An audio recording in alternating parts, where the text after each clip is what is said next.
বর্তমান যে আমি কি ব্যস্ততার ভিতরে আছি, মানে সময়ের সাথে দৌড়ায় পারছি না।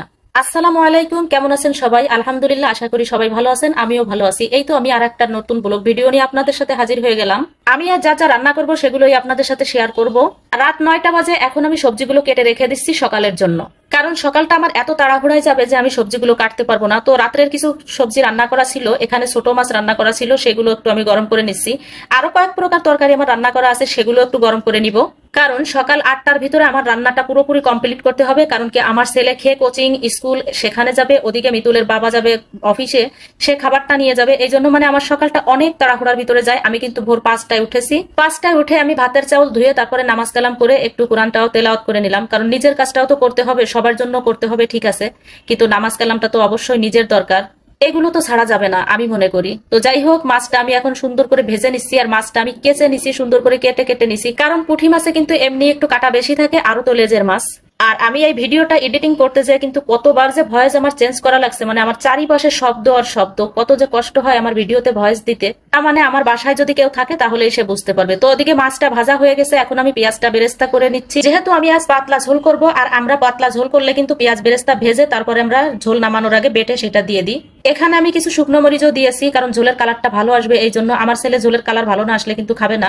এখন আমি সবজিটা সুন্দর করে কষিয়ে নিচ্ছি, আর হচ্ছে ফুলকপিগুলো আমি কিন্তু বেছে উঠায় রাখছি, কারণ কি ফুলকপি যদি এটার সাথে দিই তাহলে কিন্তু গলে যাবে, আর ফুলকপি যদি গলে যায় তাহলে কিন্তু ঝোলটা ভালো লাগবে না, স্বাদ আসবে না ওইভাবে। তো ওখানে আমি তরকারিটা চুলায় দিয়ে আবার এখানে আমি পেঁয়াজ বেরেস্তাটা বেটে নিচ্ছি, হালকা জিরা দিয়ে তারপরে আমি পেঁয়াজ বেরেস্তাটা বেটে নিচ্ছি, বেটে তারপর আমি ঝোল নামানোর আগে দিয়ে দিব। এটা অঞ্চলের রান্না কিরকম জানি না, আমরা তো এইভাবে রান্না করি, আমাদের কাছে অনেক ভালো লাগে। আর এদিকে আমার ছেলেকে খাবার দিতে হবে, রান্নাটার ফাঁকে ফাঁকে আমি আর কি ছেলেকেও খাবারটা খাওয়াই নিব। ছেলে এখন কোচিং এ চলে যাবে, কোচিং থেকে আবার স্কুলে যাবে, মানে সে আর 2টার সময় বাসায় আসবে, এই জন্য তাকে খাওয়াই দিতে হবে। তারপরে দেখি ফিল্টারে পানি নাই, ফিল্টারও একটু পানিটা ঢেলে নিলাম। আর এদিকে আমার ঝোলের পানিটা এখন দিয়ে দিব, কারণ কি যে কষানোর পানিটা একদম শুকায় গেছে। আর ঝোলের পানিটা কিছু সময় জাল করে তারপর আমি মশলাটা দিয়ে দিব। এখন আমি মশলাটা দিয়ে দিচ্ছি, কারণ আমি অনেক সময় জাল করে নিয়েছি।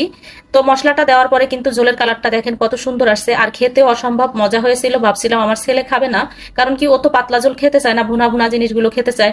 তো মাশাআল্লাহ ও বললো আম্মু অনেক স্বাদ হয়েছে। আর এখন চলে আসলাম আমার ছেলেকে খাওয়াইতে, মানে আমি আজ ওকে মাখাই দিব। আর এই চমৎকার একটা কথা কি জানেন, এই প্লেটটা আমি কিনেছিলাম মরিচ পেঁয়াজ কেটে রাখার জন্য, কিন্তু আমার ছেলেকে যখন 10 বছর বয়স তখন পর্যন্ত আমি খাওয়াই দিতাম, এখন আর আমার মনে চায় না খাওয়াই দিতে। এখনো দিই, দেখেন প্রায়ই আমার ভিডিওতে দেখেন ওকে আমি খাওয়াই দিই।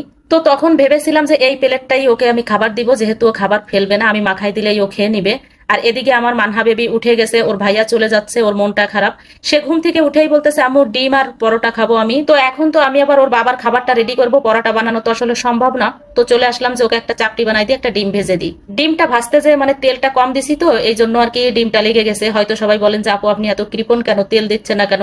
আসলে আমি ডিম ভাজার পরে কিন্তু এই চাপটিটা করব, চাপটিটা করতে গেলে কিন্তু তেল দিলে চাপটিটা ছড়ানো যাবে না, এই জন্য আমি তেলের পরিমাণটা খুবই কম দিছি।